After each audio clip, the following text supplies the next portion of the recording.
New images and information about the attack on Donald Trump are uploaded every day. This graphic shows that by turning his head just slightly, Trump narrowly avoided the assassin's bullet. An incredible photo in the New York Times captures the bullet whizzing past the former president's head. Also on the internet, a phone call that you were never meant to hear. Trump joking about it all with RFK Jr. just the day after the attack. I just turned my head to show the chart, and something wrapped me. It felt like a giant, like the world's largest mosquito. And it was a bullet going around. You know, what do they call that, an AR-15 or something? That was a big gun. If you want to really see something that said, take a look at what happened. Secret Service agents run to protect the president, but it's too late. The gunman's already hit him in the ear and fired several more times before they reach him. As they get the president to his feet, it's obvious one of the female agents is too short to cover him. If there had been a second attacker, they'd have no problem seeing their target. And this exposure goes on for something like 30 seconds. The same agent fumbles with her sunglasses as they escort him off the stage. Later, another agent is seen struggling to reholster her weapon. All very embarrassing, but the biggest mistake was not securing the site before the event. First thing I did when I got here yesterday was I did a complete look around at every rooftop. And I said to myself, that's strange. I don't see one cop, sniper, nothing. I don't see anything. And I just thought, that was kind of weird. This whole debacle took place on a farm in Pennsylvania.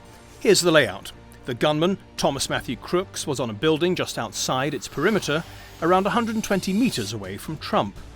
There were 2 Secret Service sniper teams stationed behind the former president on top of buildings nearby.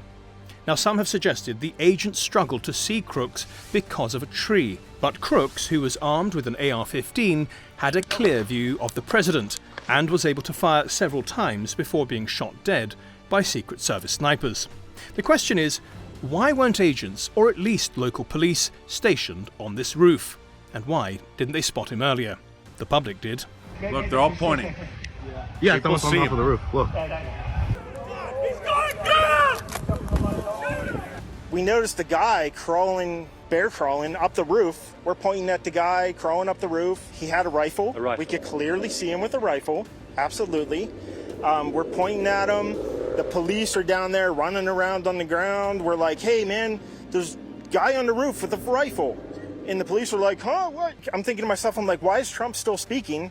Why have they not pulled him off the stage? I'm standing there pointing at him for, 2-3 minutes. Secret Service is looking at us from the top of the barn. I'm pointing at that roof, just standing there like this. And next thing you know, 5 shots ring out. In her first TV interview after the assassination attempt, the head of the Secret Service, Kimberly Cheetle, was asked who should take responsibility. Who is most responsible for this happening? What I would say is that the Secret Service is responsible for the protection of the former president. So the buck stops with you? The buck stops with me. I am the director of the Secret Service. But Cheetle went on to qualify that statement. There was local police in that building, she said. There was local police in the area that were responsible for the outer perimeter of the building.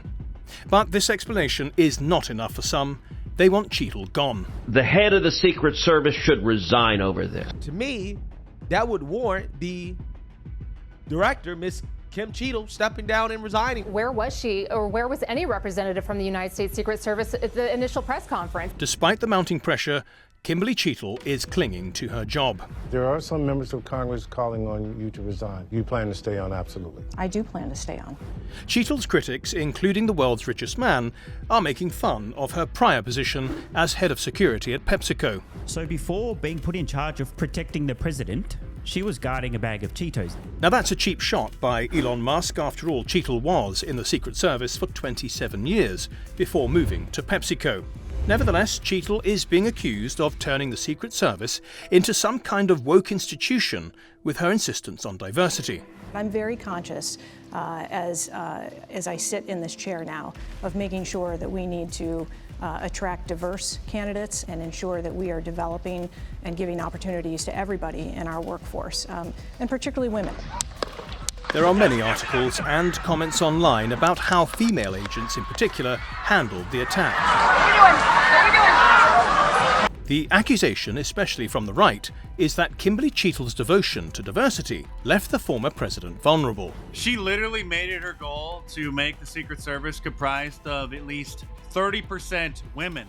There are also accusations from prominent Republicans that the Biden administration deliberately underfunded and understaffed Trump's security detail. He should have had a much bigger package in detail. And the agent's frustration is they've repeatedly asked and were repeatedly denied, and instead just kind of had your standard package. Cheetle and the Secret Service ultimately report to the Secretary of Homeland Security, Alejandro Mayorkas, the same man who is in charge of America's borders. And he denies that Trump was inadequately protected.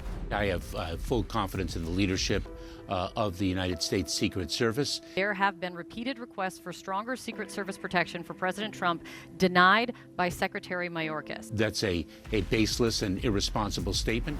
The day after he was shot, Trump gave the New York Post on Sunday an exclusive interview, telling the paper, "I'm not supposed to be here.